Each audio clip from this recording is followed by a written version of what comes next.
Thank you for summarizing my talk last week. Maybe you should be attending or presenting this as well.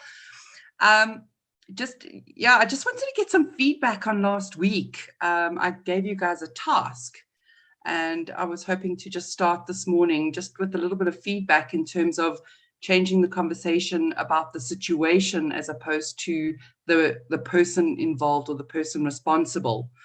So I really want to hear from Aura this morning, because she was the one that was doing the blame game thing that we discussed last week. Anybody got some feedback for me?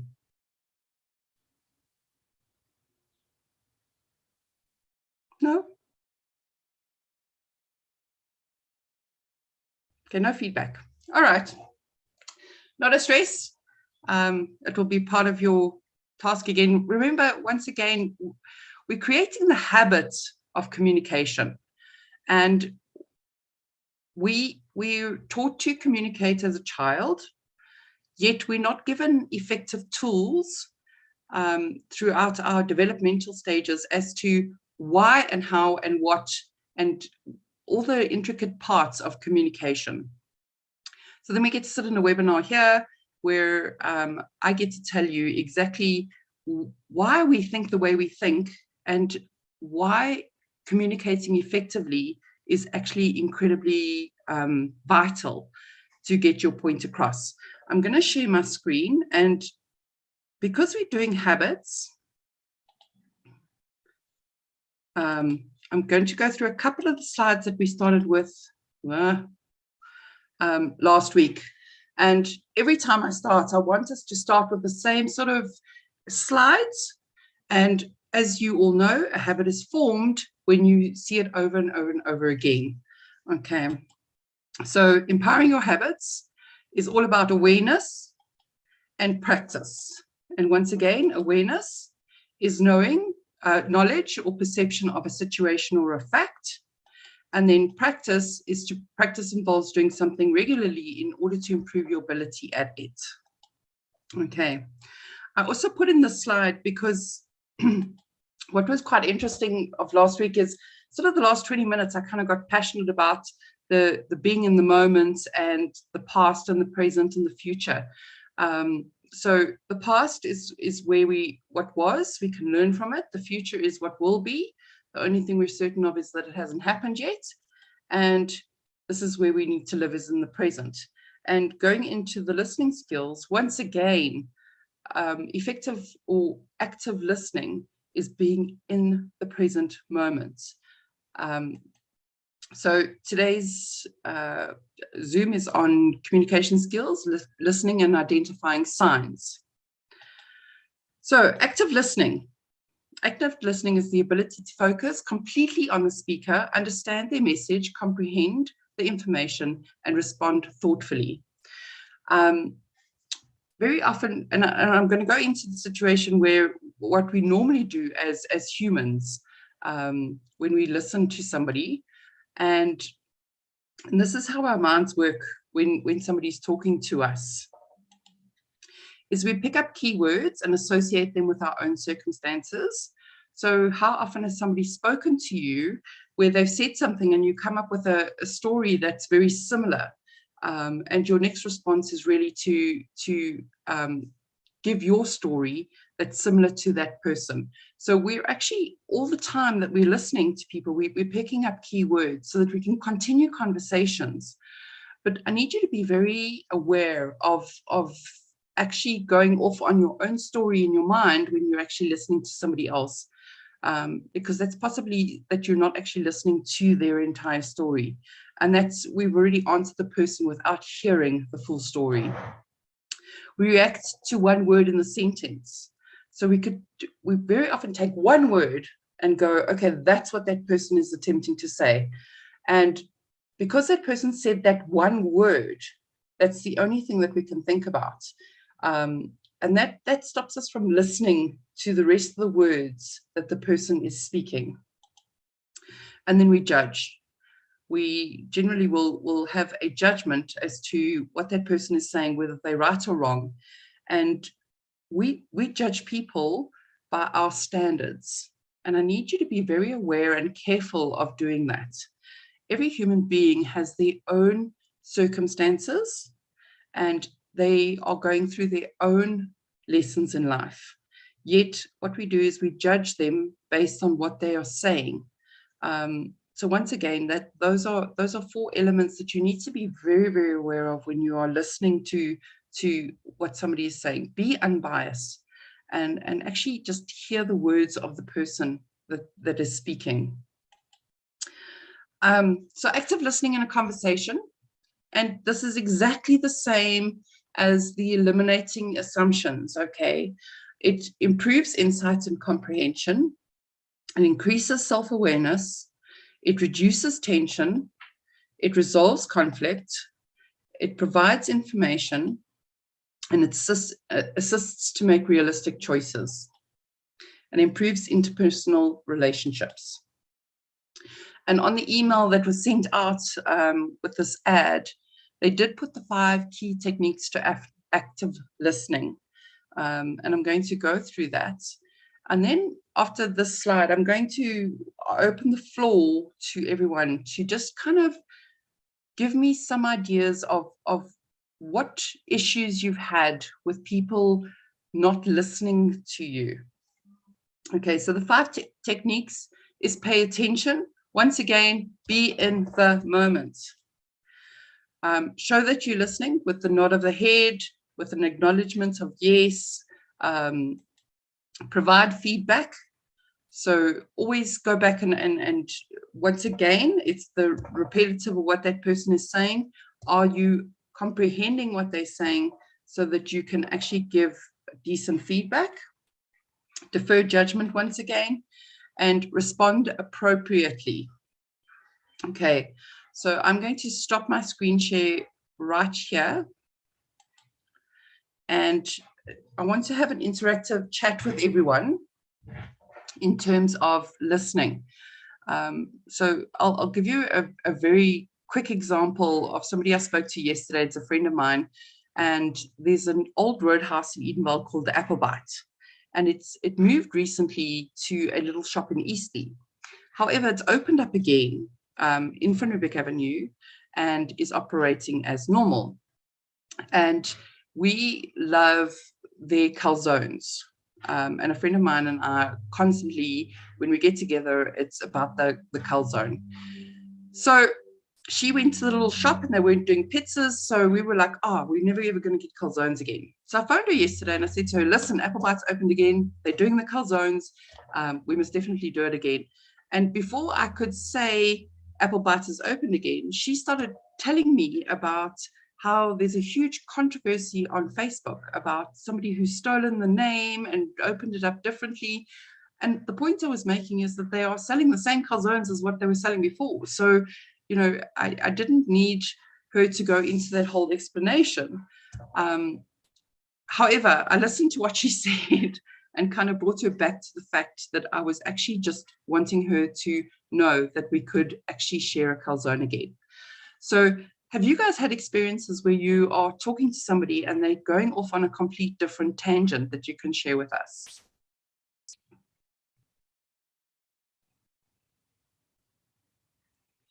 Anyone? Come on, Aura, where are you today?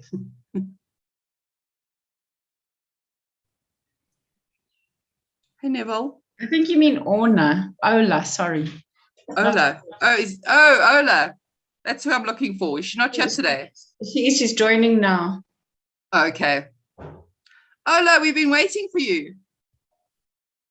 Oh no, I'm so sorry. I registered and I didn't get my email, and I'm so disorganized this morning. Hi everyone. Hi. I was hoping you would join us. You seem to be you kind of interactive with me, which is quite cool. But I see Philip's taken his microphone off. Have you got something to say, Philip? I had a similar. Very much earlier this year, I'm talking February, March, I had a similar situation, not quite what you described, where I was at a facility and needed to actually have them finish production earlier than scheduled, than they intended to, because I needed to be at another place by a certain time, and the guy who was doing the one part of the production was actually okay with it, but the supervisor had his own agenda, and actually in front of me kind of went behind my back and whispered into the other person's ear to do what he has to do, and to ignore me completely. And that's exactly what happened, and became a major fracas. Yeah, and that's once again the ego coming in, where somebody wants to be better than you. So supervisors and that kind of thing generally are, well, no, I'm not going to say generally, often operate from ego, where they've got to actually have their voice heard all the time. He's got an ego bigger than himself. And he's not one of those short guys with a big man ego kind of stuff.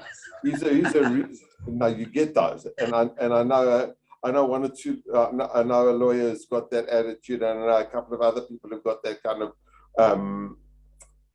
profile. But he's not one of those. He's an average sized person, relatively intelligent, but an ego bigger than you, whatever you want to just compare it to. Okay. Neville, did you want to say something? You had your microphone off.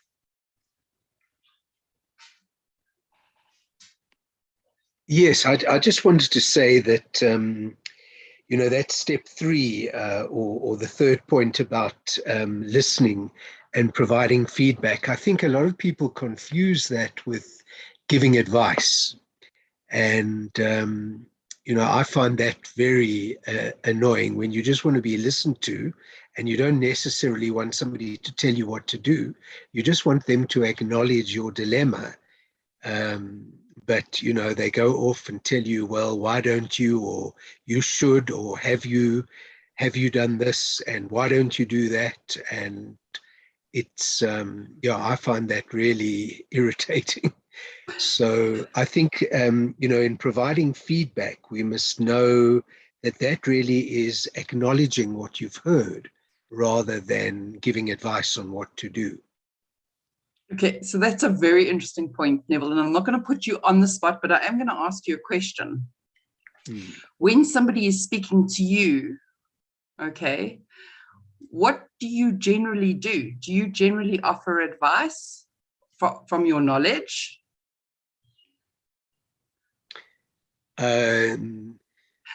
Well, yeah, I suppose it depends whether if I'm working professionally, then I don't, because, you know, that's not what we do.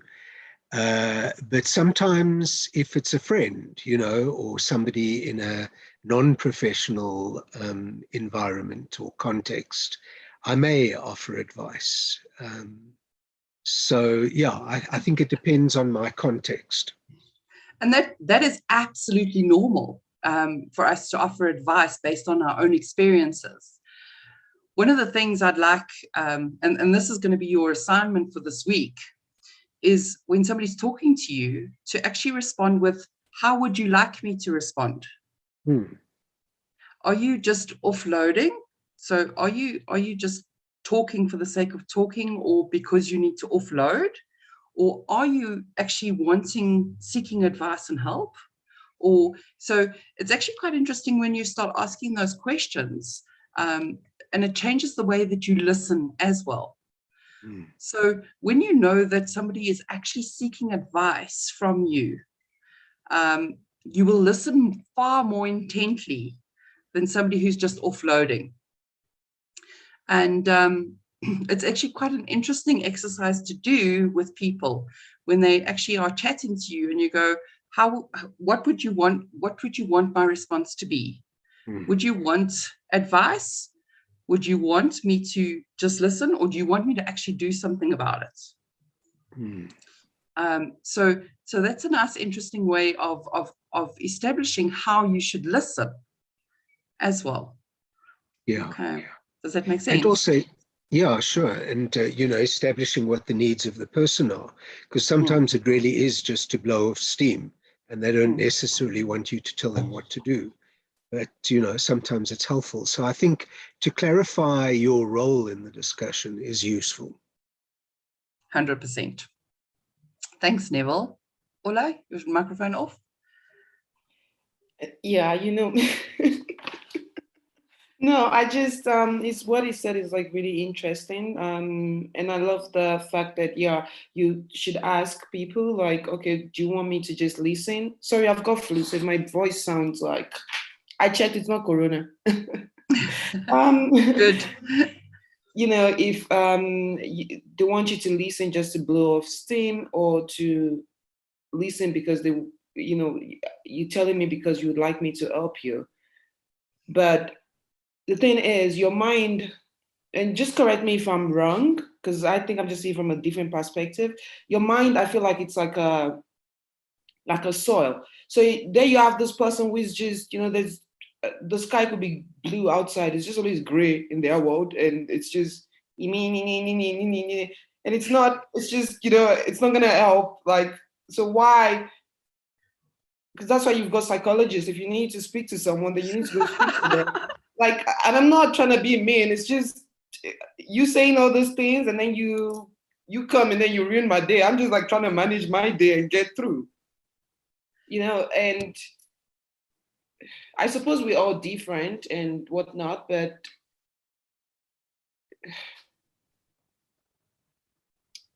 yeah, I'm finding it difficult to be like more. It's not that I'm not a compassionate person. It's just I don't know how to, because if there's something wrong, it's either you're doing something about it or you're not doing something about it, which if you're not going to do anything about it, like just drink your coffee, Like, exactly.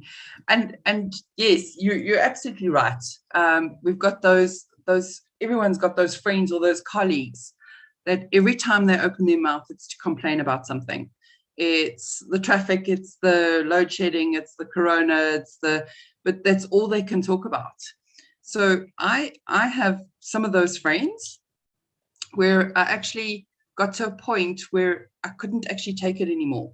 I also don't listen to the news or anything like that. I listen to music during my day, and if I need to know something, somebody's going to tell me, or it's going to be on Facebook when I look at some stage. So I'm not very worldly in terms of what's going on in the universe or in the world, and I'm okay with that because I choose to live in a optimistic environment. So my friend who comes and complains all the time, the one day I said she started and I was like, whoa. You've got exactly 2 minutes every time you arrive to complain. And after that 2 minutes, you're going to tell me what's good in your life. And it's absolutely incredible how our entire relationship changed from that moment. And listening is great. Listening is fantastic. But if we don't set healthy boundaries, then people can abuse us in terms of bringing into our worlds what we don't want them to. Does that make sense? very much. Cool. Did you do any homework from last week? Yes, I did. I did the we situation as opposed to I feel like you doing this. So how can we do this? And I actually, unexpectedly, I caught myself like 3 different times. And I made some headway. It was with my husband, and it would be like something that would actually argue about. And I made some headway with it. And even he was like, so I was like, oh, okay. I think I'm not there yet because I'm still catching myself all through the week. So I'm sure it's something that we just like keep on going. But at least I'm kind of like self-aware now that I can actually catch myself going, okay, but you didn't do this and you didn't do that. And with my team members this week, I think, well, I can't really say for sure. I'm just always the terrible person, but it's okay. I get the result. No, that's amazing. It's amazing that you're creating the awareness, and that's the point of the habit, is it will become a habit for you, where you will start to actually automatically speak that way. And that is my aim for you guys, is to create the habit of speaking correctly, the habit of creating healthy boundaries with people you communicate with, and the listening. The listening is way more important. We do tend to go off on a tangent with listening. And I know, Ollie, you missed the very beginning of this, but I'm sure you can watch the recording. Is we judge people by our standards. And I'm going to say that again. We judge people by our standards. And we need to be very careful of doing that. Because as we're listening to somebody, we're not actually listening to what they're saying. We're creating standards within our head that we can actually judge them by. And that's not effective listening at all. Okay. All right. Anybody else got some feedback? Hello. Hi, France. How are you? Good, and you? Great. Yes, you know, I just said it was a challenging experience that I went through. Yeah, I had to take those lessons that you gave, and then honestly, I got I can't say 100%, but at least around 60% of improvement on the relationships around the people that I live with. So it Awesome. made it quite, it made quite a difference on getting the clarity on how other people think and how I think, and then at least I managed to get them on my side and also on their side. So yeah, that's creating a win-win situation. Yes. So it was really helpful. I'm still developing. I'm not saying I'm completely perfect, but at least you gave me the skill. Fantastic. Thanks, France. Yeah. I appreciate that feedback. Oh, okay. KB, you had your hand up. Hi. Hi. Did you do any do-overs? I didn't do do-overs, but I did work on a lot of focusing on the situation instead of the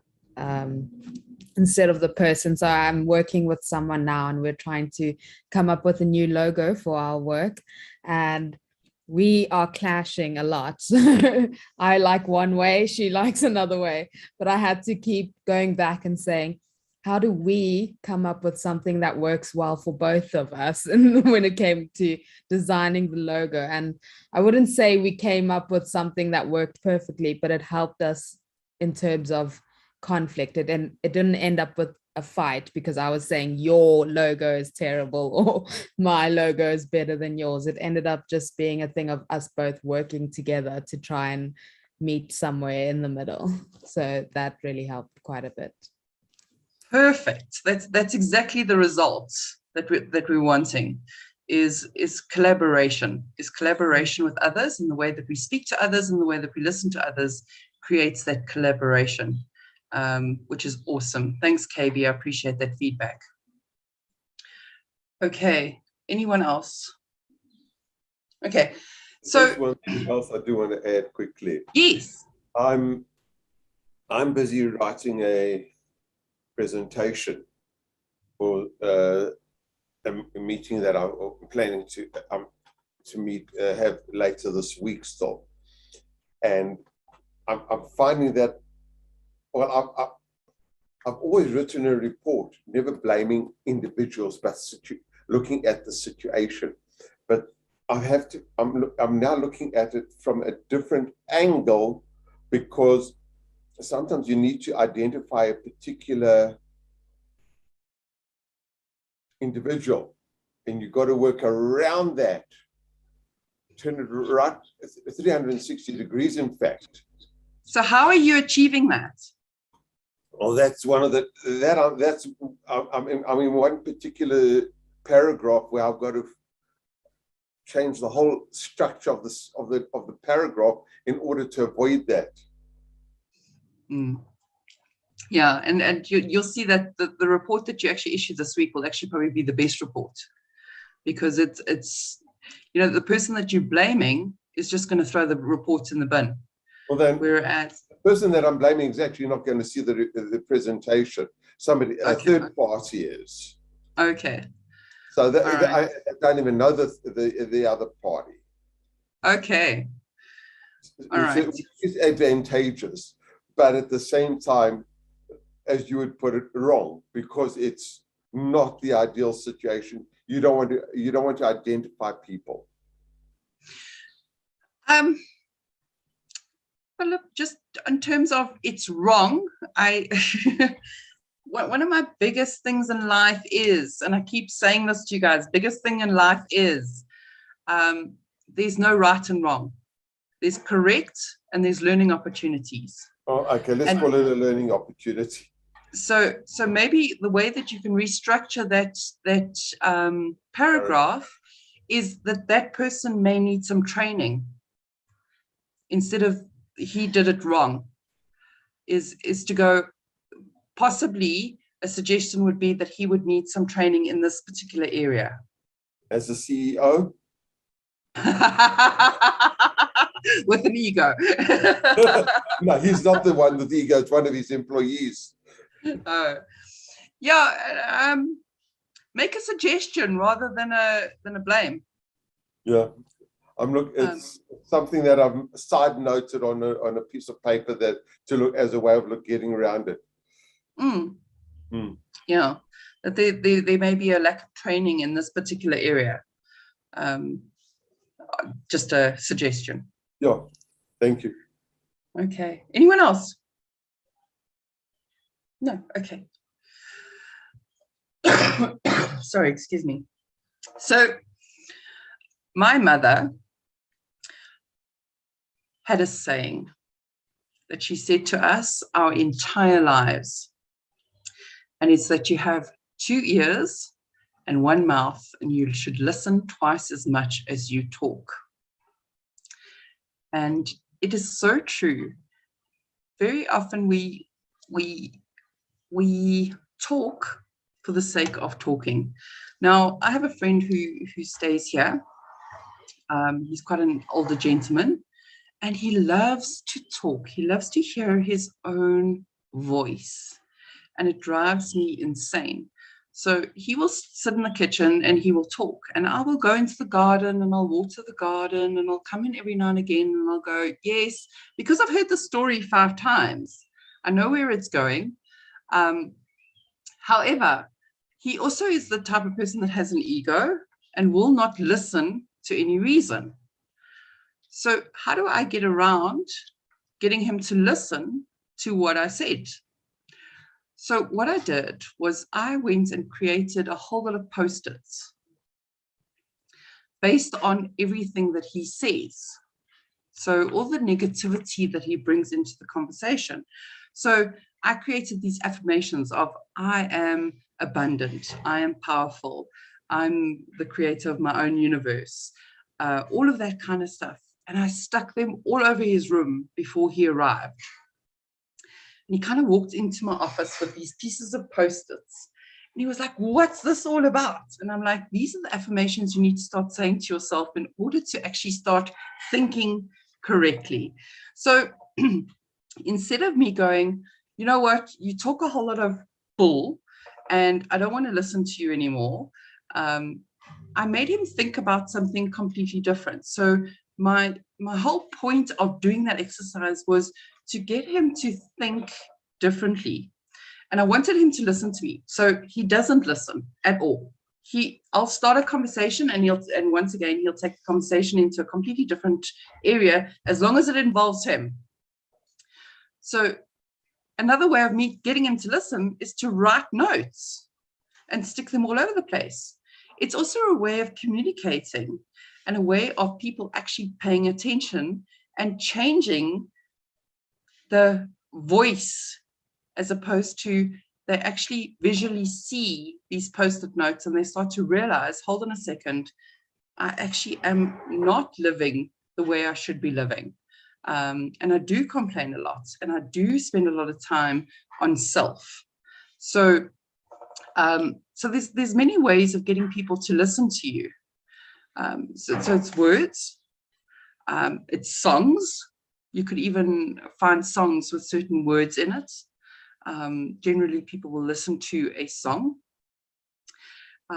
It's the written word, like post-its or whatever. It's also doing voice recordings.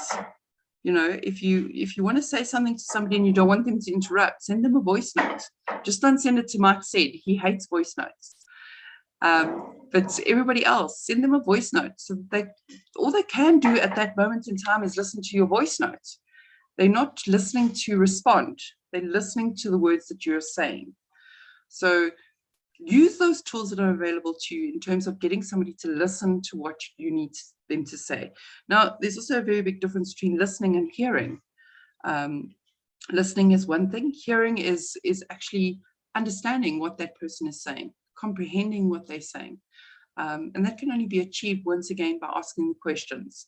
What I'm hearing you say is, let me repeat what you just said so that I'm on the same page as you. Okay. So the last slide that I wanted to just share with you today is one of my tools that I use. And I listen to people very carefully. And I was listening to you, Philip, and I was listening to you, Ola, and even Neville. When we speak, we deflect. And that sentence was complete deflection. And what I mean by that is we don't speak of I. We use the word you,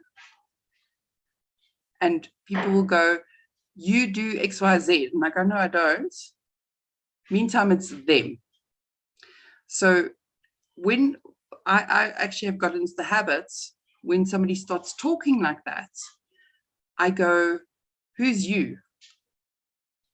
Because don't speak of me in your own experience. So the last slide that I'm going to quickly share, oh, I've got to share my screen first. Hold on one second.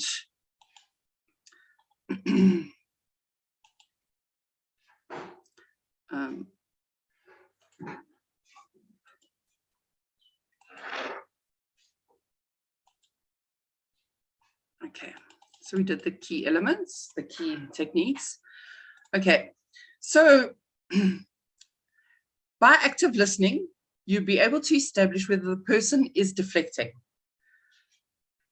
And what that means is that they're not speaking of I. All of us are authorities as long as we don't have to speak about ourselves. Okay. You'll also find out whether a person is living in the past or the present tense. And it's actually quite interesting to start being aware of the person that's speaking to you. Are they talking completely about the past because that's where they live?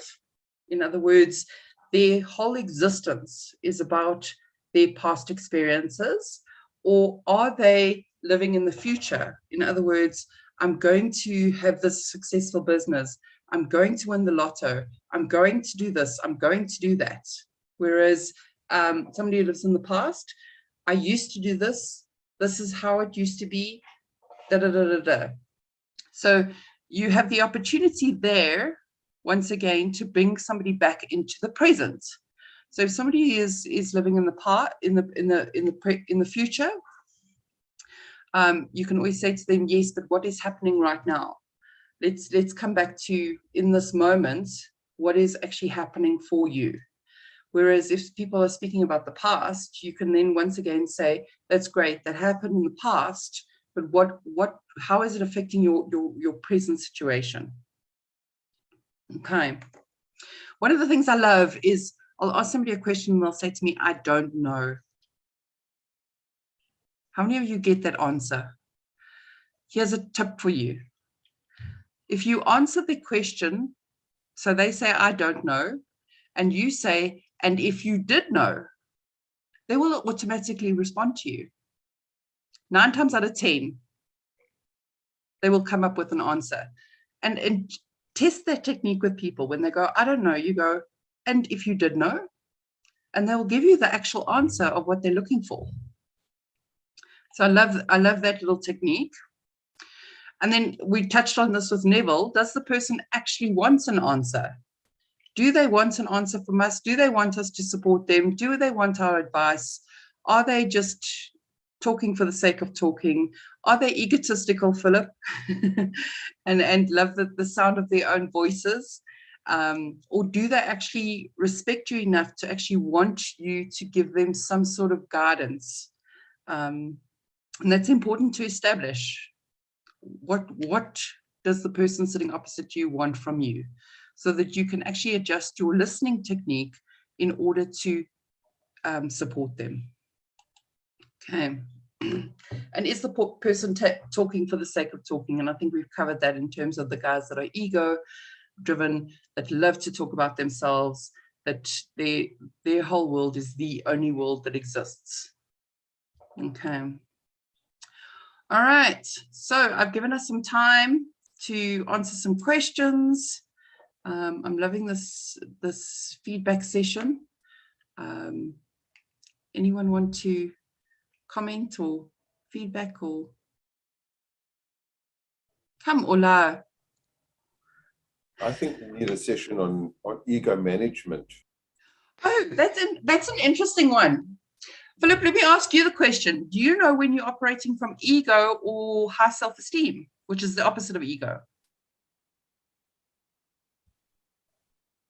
So I've never been one that actually blows myself around and to give people the opportunity to say, check that ego, you know, kind of thing.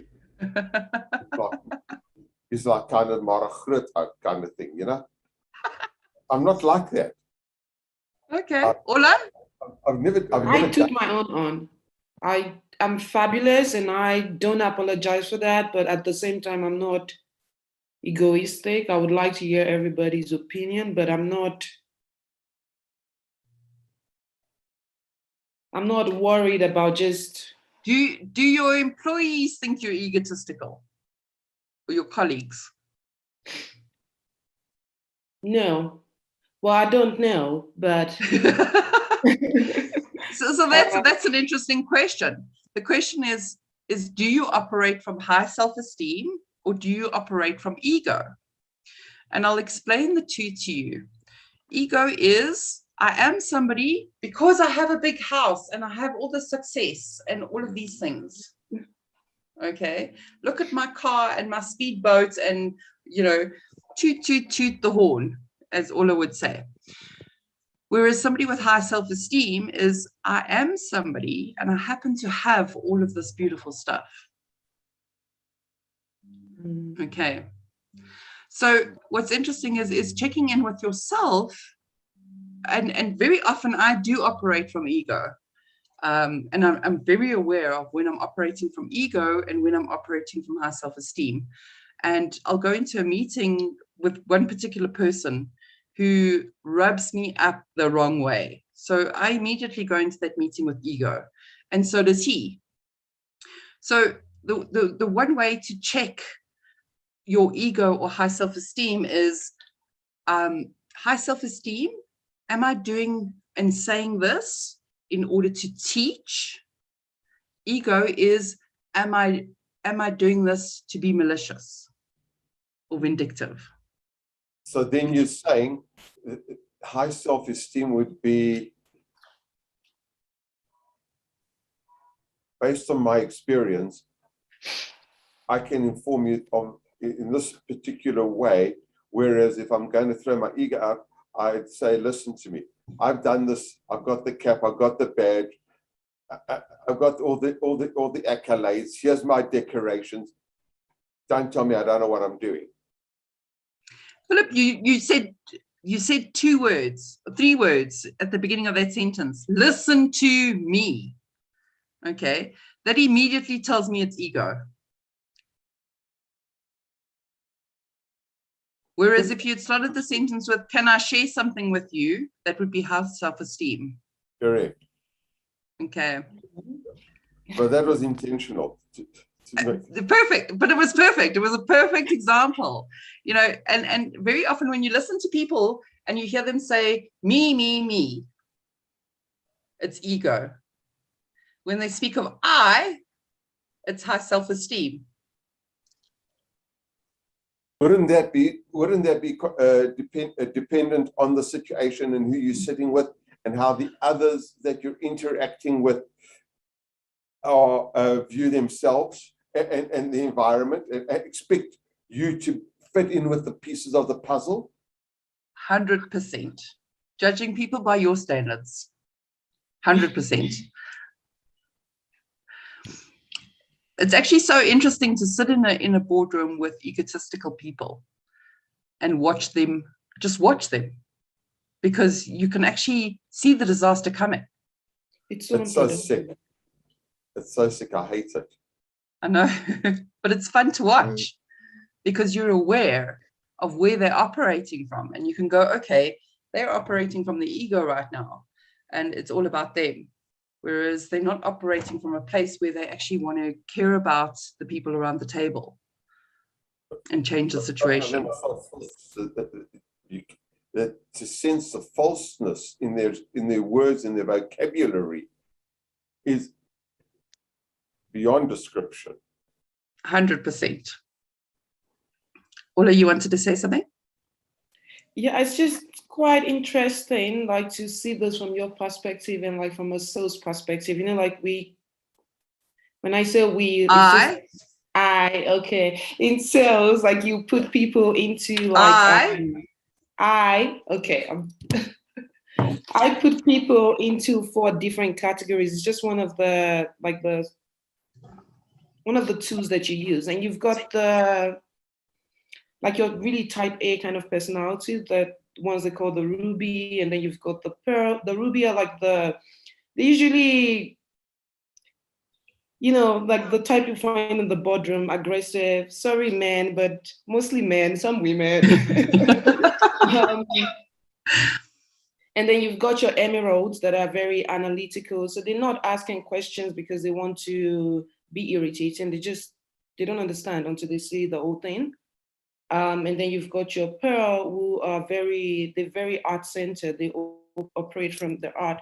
And then you've got the sapphire, who would work harder for recognition than they will for money. And to, you know, hear the stuff that you're saying and looking at it from that perspective, it's just, you know, when you sit and you hear someone, when I, oh my God. It's a while. How do we speak? When I see it in the meetings, it's funny that it's the ones that that I hear that are very egoistic, that are actually the most, what's the word? I feel like they don't have as much confidence, because if you're really confident, in my opinion, of what you're saying, I should be able to look at it from every other person's perspective and then be able to say, okay, this is how we can go forward in this situation so that we can all achieve the goal that we are all trying to achieve. And it's just kind of,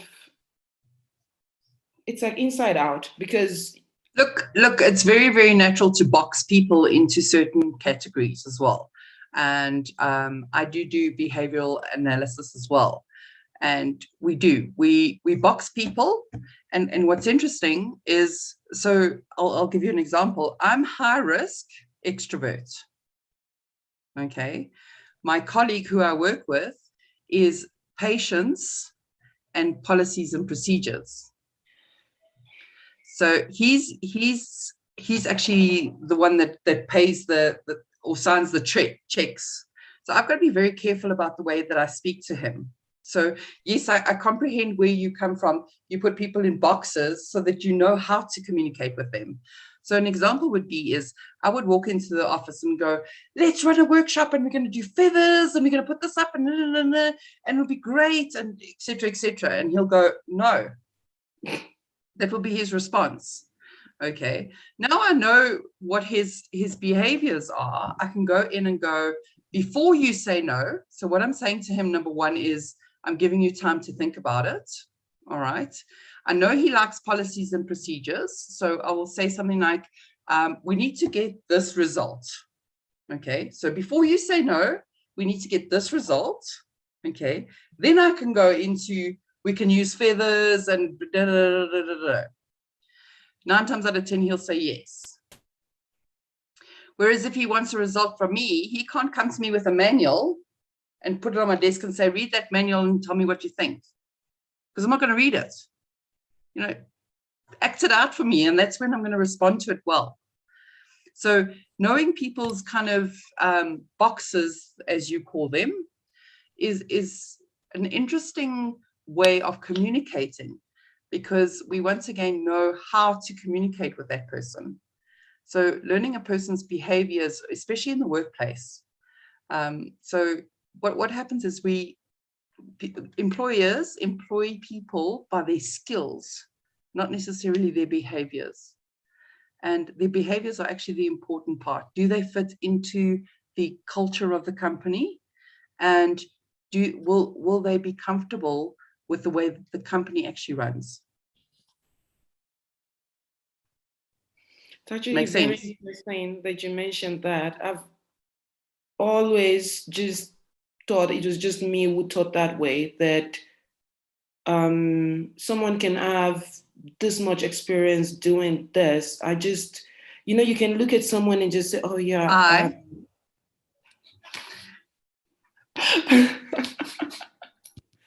I can look at someone and just be able to tell that, oh, she is a good listener.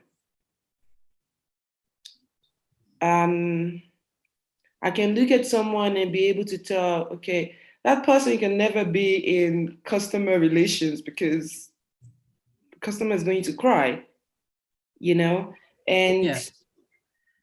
It's just very funny how our world actually is that way as well, to, not, I know, to look at the skills to actually hire than the personality of the person, which is, that's all that person is going to be. You can't change it. So rather just give them something they'll flourish in, because everyone is a genius, but you can't judge a fish based on its ability to climb a tree. A tree, yeah, 100%. Philip, did you want to say something? I was thinking now something, and I reminded myself of a story, of a personal interaction, of private, not very private and very not corporate kind of story that happened in 2006 when I was in America. I went to visit a friend of mine there, and well, we're not friends anymore, but that's besides the point. And walking down one of the streets in Manhattan one day, my friend turned to me and said, "But you've got so many friends." I said, "Understand me clearly. I have friends, I have associates, and I have people that I know. I make a very clear distinction. My friends are probably countable on one hand, and I can literally count them on one hand. And you're lucky. Associates are people outside of that circle. And then people that I just happen to know because I've been in their environment and we had a casual drink or something, does not mean that they're my friend. They're people that I know. If I see them, we'll be polite and courteous to each other, but they're not my friend." And I've got, what? What It's true, though. It's absolutely true. And we do. Ola, and you are correct. We do box people, and we do put people into little shapes that fit for us. And there's nothing wrong with that. So when I say don't judge people by your standards, I'm not talking about people who are in your life, in your little boxes, because that is perfectly normal. Okay, anything else from anyone?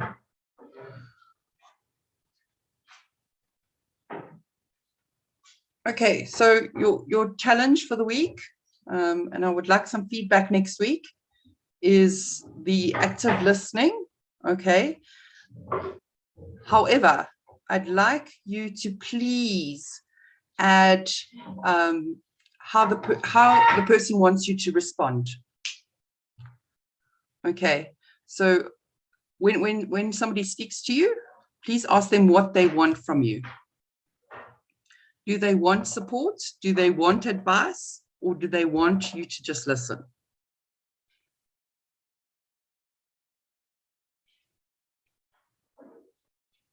Okay.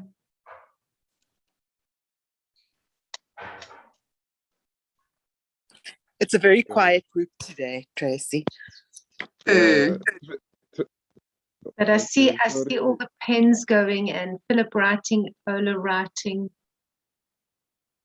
Yeah. So Tracy, Tracey, hello, Yes, Tracey. Franz. Tracy, there weren't that many notes. Sorry. Yeah, Tracey, you know, yeah, on some of the things that you outlined today, you know, I think I'm most of the characteristics which were said aligned with me, because to be honest, I'm one person that gets irritated easily, especially when someone gives me certain feeds that I don't need to hear, and I tend to be impatient, and sometimes I box them with words, you know.